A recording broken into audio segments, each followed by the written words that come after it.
안녕하세요. 매일 아침 말씀 묵상에 오신 여러분들을 진심으로 환영합니다. 10월 4일 일요일 최초의 가정. 제2과는 가정에 대한 내용입니다. 기억절. 내 아들아 아비의 훈계를 들으며 내 어미의 법을 떠나지 말라. 잠언 1장 8절의 말씀입니다. 오늘의 말씀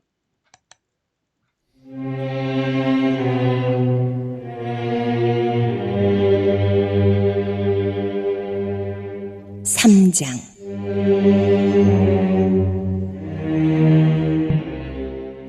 그런데 뱀은 여호와 하나님이 지으신 들짐승 중에 가장 강교하니라. 뱀이 여자에게 물어 이르되 하나님이 참으로 너희에게 동산 모든 나무의 열매를 먹지 말라 하시더냐.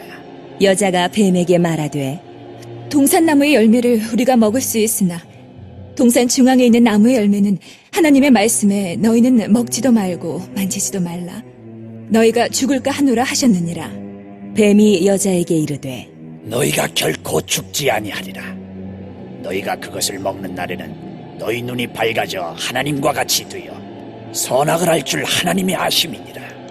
여자가 그 나무를 본즉 먹음직도 하고 보암직도 하고 지혜롭게 할 만큼 탐스럽기도 한 나무인지라. 여자가 그 열매를 따먹고 자기와 함께 있는 남편에게도 주매 그도 먹은지라.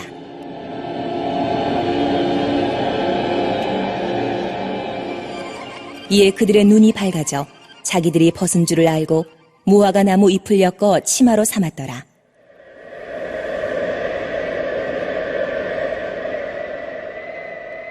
그들이 그날 바람이 불 때 동산에 거니시는 여호와 하나님의 소리를 듣고 아담과 그의 아내가 여호와 하나님의 낯을 피하여 동산 나무 사이에 숨은지라.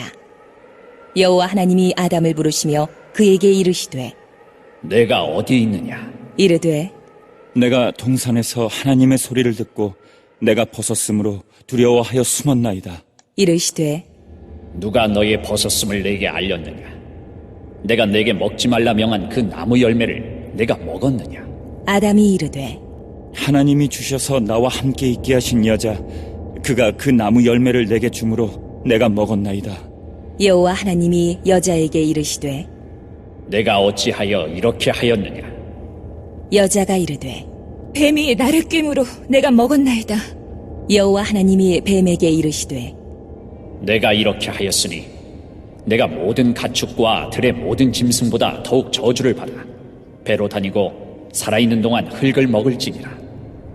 내가 너로 여자와 원수가 되게 하고 내 후손도 여자의 후손과 원수가 되게 하리니 여자의 후손은 내 머리를 상하게 할 것이요 너는 그의 발꿈치를 상하게 할 것이니라. 하시고 이 말씀을 본문으로 세 가지 문제에 대한 답을 생각해 보겠습니다. 첫째, 에덴에서의 교육의 특징은 어땠을까? 둘째, 아담과 하와가 그들의 자손들에게 전해준 교육의 내용은 무엇인가? 셋째, 기독교에서의 가정교육의 중요성은 어떠한가? 에덴 교육의 특징은 24페이지에 나오는 교과의 내용입니다. 에덴에서의 교육은 가정을 중심으로 이루어졌다. 아담은 하나님의 아들이었고 하나님의 아들들은 아버지이신 하나님께 교육을 받았다. 그것은 참된 의미의 가정학교였다. 우리는 그들이 무엇을 배웠는지 정확하게 알지는 못하지만 그것이 창조의 신비에 관한 것이며 범죄 이후에는 구원의 계획에 관한 것이었으리라고 짐작할 수 있다. 여러분 에덴 교육을 한번 생각해 보십시오. 하나님께서 우리의 교사가 되시고 아담과 하와는 학생이 되어서 하늘의 신비로운 그 비밀들과 또 창조의 신비들을 배워가는 그 학교의 아름다운 모습을 한번 생각해 보십시오. 그런데 아담과 하와가 죄를 지음으로 말미암아서 고통과 슬픔이 이 땅에 시작이 되었습니다. 흔히 창세기를 두 부분으로 나눌 수가 있는데 하나는 온 인류의 역사이고 또 하나는 이스라엘의 역사입니다. 온 인류의 역사는 창세기 1장부터 11장까지 나오는데 그 내용은 창조, 타락, 그 다음에 홍수, 바벨로 정리할 수 있습니다. 성경의 중요 주제는 창조, 타락, 회복으로 성경 전체의 내용을 요약해 볼 수도 있습니다. 인간이 죄를 지어서 죽을 수밖에 없는 운명이 되어졌는데 어떻게 주님께서는 우리를 향한 사랑과 구원의 계획을 나타내 주시는가요? 바로 그것이 최초의 복음 원복음이라고 하는 창세기 3장 15절에 기록되어져 있습니다. 내가 너로 여자와 원수가 되게 하고 내 후손도 여자의 후손과 원수가 되게 하리니 여인의 후손은 내 머리를 상하게 할 것이요 너는 그의 발꿈치를 상하게 할 것이니라 하시고, 자, 여기 보면 세 가지 중요한 예언이 예고되어 있습니다. 첫 번째는 여자의 후손의 등장입니다. 곧 예수 그리스도가 오셔서 처녀의 몸에서 태어나 우리의 구주로 이 땅에 오실 것이 예언되어 있고, 두 번째는 예수 그리스도의 십자가의 고난이 예언되어 있습니다. 뱀이, 사단 마귀가 예수님의 발꿈치를 상하게 하는 것입니다. 언제 그런 일이 이루어졌습니까? 십자가상에서 예수님의 발꿈치가 상해졌습니다. 세 번째는 뱀의 머리를 상하게 하는 일은 언제 이루어질까요? 예수님의 재림과 또 최후의 심판을 통하여 죄의 근세가 완전히 깨어지고 이 세상에는 다시는 죄와 고통, 아픔과 눈물이 없는 영원한 세상이 되게 될 것을 약속해 주고 있습니다. 이 예언은 다시 한번 정리하면 메시아의 출현, 그리고 메시아의 고난, 메시아의 승리로 이 선악의 대쟁토가 마무리되어질 것을 이야기해 주고 계십니다. 아담과 하와가 죄를 지었을 때에 그 당시의 장면을 한번 생각해 보십시다. 그때 창세기 3장 21절에는 이렇게 기록되어져 있습니다. 여호와 하나님이 아담과 그 아내를 위하여 가죽옷을 지어 입히시니라. 그렇게 표현되어 있지만 이 내용을 좀 더 구체적으로 상상해 본다면 우리는 이런 장면을 생각해 볼 수가 있습니다. 아담과 하와가 죄를 짓고 처음으로 이제 낙엽이 떨어지는 고통을 그들의 눈으로 목격하게 되었습니다. 하나님께서 에덴 동산에 나타나셨습니다. 옛날 같으면 하나님께 기뻐 반가워 달려갔던 아담과 하와가 죄를 지어서 부끄러워서 나무 밑에 숨었습니다. 그러면서 아담아 내가 어디 있느냐라고 찾으셨습니다. 아담은 자기들의 지은 죄 때문에 벌거숭이가 되어진 이야기를 하시고 구속의 내용을 창세기 3장 15절에 약속해 주시면서 3장 21절에 가죽옷을 지어 입혀 주시는데요. 이때의 상황들을 생각해 보면 우리가 이런 상상을 할 수 있습니다. 하나님께서 아담에게 어린 양을 부르도록 했습니다. 아무 영문도 모르는 어린 양은 아담에게로 달려갔고 하나님은 아담에게 돌을 들어서 양을 치라고 이야기합니다. 하나님의 명령에 두려움으로 놀라 아담은 돌을 들어서 양을 쳤습니다. 끊임없이 양을 쳤습니다. 양의 머리에서 피가 쏟아지고 양은 죽어가면서 마치 사랑의 눈빛으로 이렇게 속삭이는 듯 했을 것입니다. 나는 당신을 사랑하는데 당신은 왜 나를 죽이시나요? 그때 문득 아담은 하나님께서 하셨던 말씀이 생각이 났을 것입니다. 선악을 알게 하는 나무의 실과를 먹지 말라. 먹는 날에는 내가 정령 죽으리라. 그제서 아담은 깜짝 놀라서 하나님께 여쭙을 것입니다. 하나님, 제가 이렇게 죽어야 된다는 말입니까? 이제 나의 죄값으로 인하여 이 양처럼 우리가 죽어야 된다는 말입니까? 그때 우리 하나님께서 이야기하시기를 아담아, 네가 아니라 나의 아들, 하나님의 아들 예수 그리스도 여자의 후손이 오셔서 너희의 죄를 위하여 십자가에 못 박히시고 저렇게 피를 쏟으면서 너희 구원을 위하여 죽으실 거야. 그리고 너희들은 그분을 의지하면서 이제 너희들의 죄가 용서받고 구원받는 길이 제시되어지는 거야. 이제 여인의 후손, 여인의 몸에서 한 남자아이가 나올 텐데 그가 너희를 위한 구세주가 되어서 너희 죄를 위하여 십자가에 대신 죽으실 거야. 그 이야기를 들었던 아담 하와의 마음속에 어떤 생각이 들었을까요?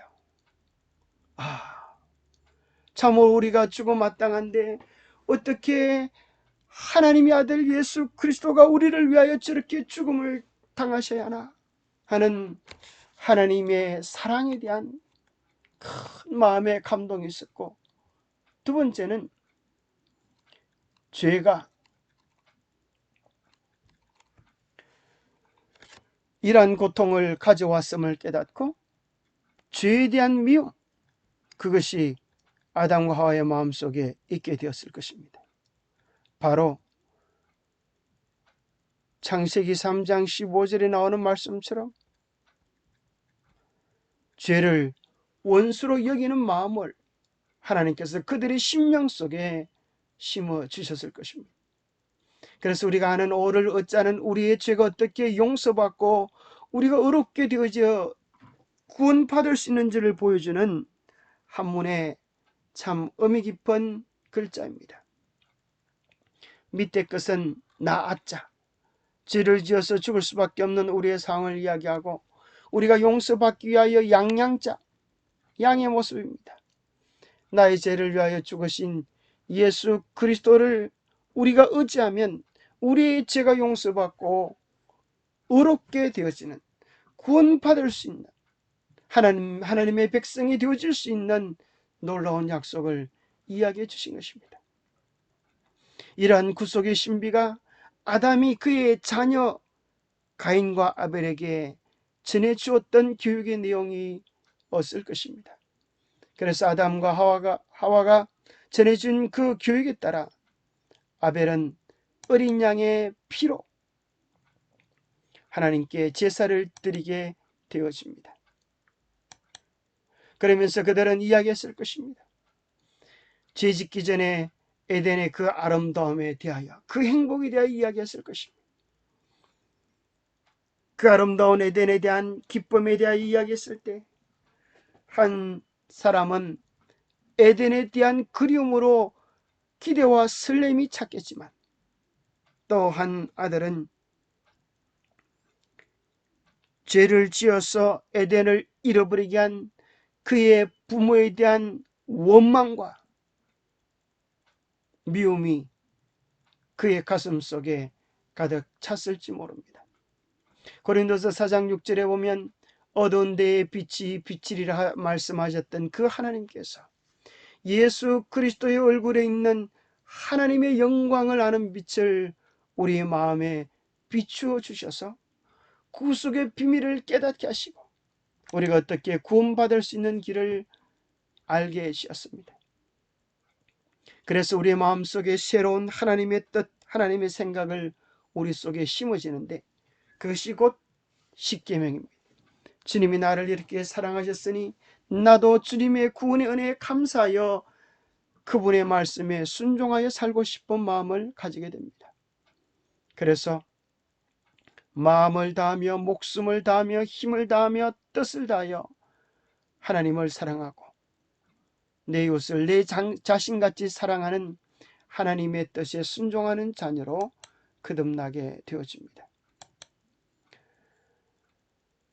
아담과 하와가 그의 자녀들에게 전해준 교육은 이러한 구속의 이야기, 어떻게 구원받을 수 있는지, 어떻게 하나님의 자녀가 될 수 있는지, 어떻게 다시 잃어버렸던 에덴을 찾을 수 있는지, 이런 이야기들을 들었을 것입니다.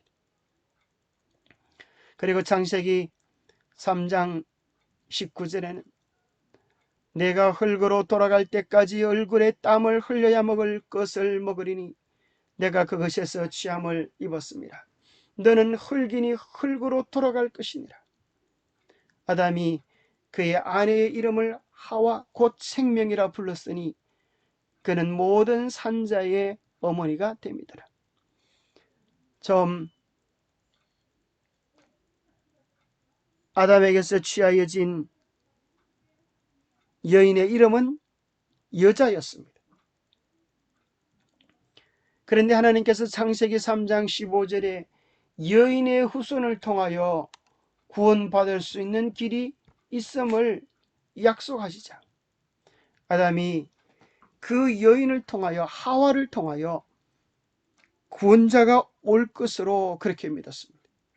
그래서 그 여인의 그 아내의 이름을 처음으로 불러지게 되는데 이름을 짓게 되는데 그 이름의 뜻이 하와 생명입니다. 당신을 통하여 모든 자가 산자가 되었습니다.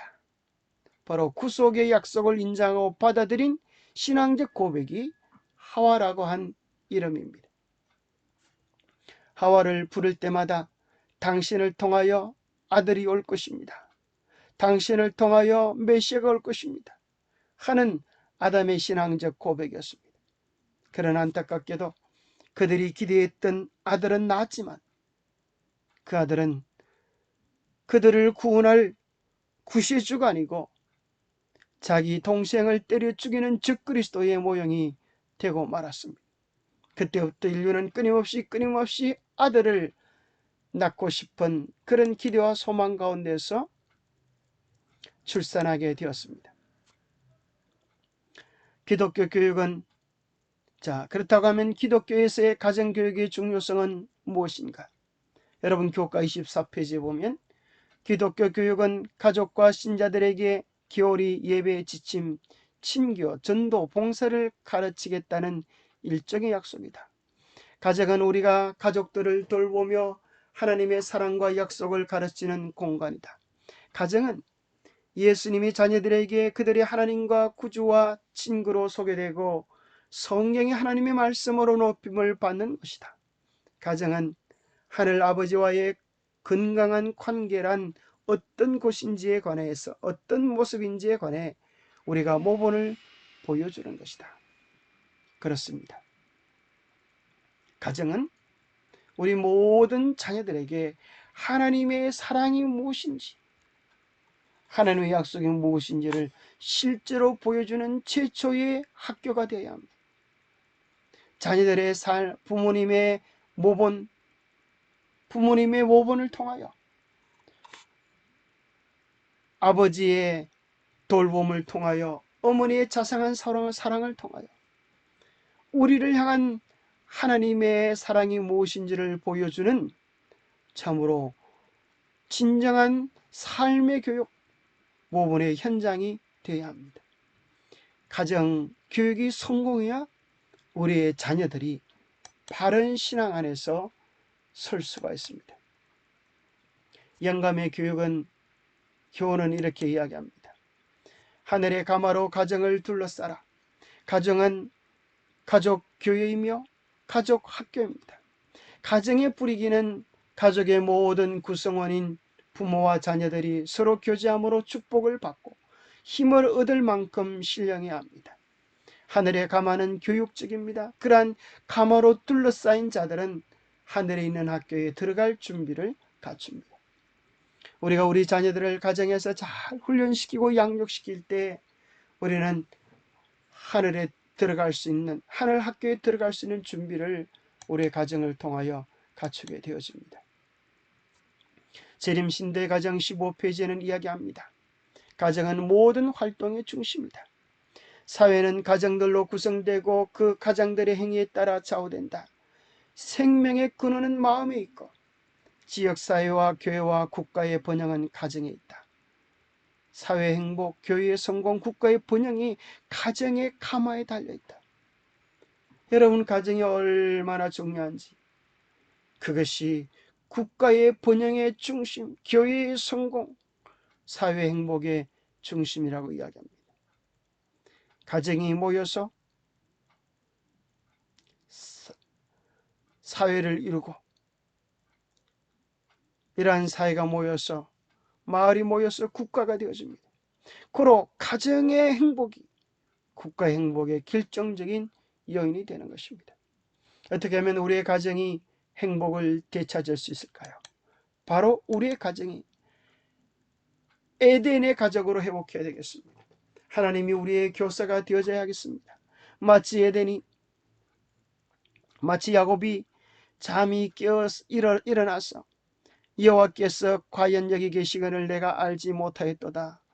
이에 두려워 이르되 두렵도다. 이곳은 다름 아닌 하나님의 집이요 하늘의 문이로다 라고 고백했던 것처럼 이제 우리는 깊은 영적인 잠에서 깨어나야 되겠습니다. 그리고 우리의 가정이 다름 아닌 하나님의 집이 되고 우리의 가정이 다름 아닌 하늘의 문이 되어서 하늘의 진리가 우리의 가정을 통하여 쏟아져 내려오고 복음의 비밀이 우리의 가정 속에서 경험되어지고 하나님의 사랑이 우리의 가정에서 맛볼 수 있는 작은 천국이 되어야 하겠습니다. 이런 액자를 보신 적 있으시죠? 그리스도는 이 집의 주인이시오. 식사 때마다 보이지 않는 손님이시오. 모든 대화에 말없이 듣는 이시라. 예수 그리스도를 우리의 가정의 주인으로 모시고 이제 하나님의 거룩한 임재와 은혜가 차고 넘치는 실제적인 작은 천국의 가정을 만들기 위하여 우리가 무엇을 해야 할지 생각해 보면 좋겠습니다. 기도하겠습니다. 하나님 아버지, 에덴 학교가 우리의 가정이 되게 하여 주시옵소서. 하나님 아버지께서 저희 가정의 가장이 되어 주시옵소서. 저희 자녀들이 하나님 아버지의 사랑을 알고 경외하기를 우리의 가정에서 배우게 도와주시옵소서. 아버지의 사랑을 통하여 하나님의 공의가 드러나고 어머니의 자비를 통하여 하나님의 자상하심이 나타날 수 있도록 우리의 가정에 하늘의 사랑을 다하여 주시옵소서. 저희 집이 성경에 대한 대화와 찬미소리가 늘 흘러나오는 아름다운 하늘 가정이 되게 하여 주시옵소서. 하나님의 사랑으로 자녀를 사랑하는 작은 천국 되게 하여 주옵소서. 천국이 실현되는 하늘의 뜻이 이루어지는 작은 천국이 우리의 가정이 될 수 있도록 축복하여 주시옵기를 우리 주 예수 그리스도 이름 머지하여 간절히 간구하옵나이다. 감사합니다. 기독교 교육의 가장 중심은 가정교육입니다. 가정교육의 중심은 우리의 가정에 예수님이 주인이 되시는 것입니다. 오늘도 주님이 주인 되어서 우리의 가정에서 천국을 이루는 복된 생애 누리시게 되기를 간절히 바랍니다. 감사합니다.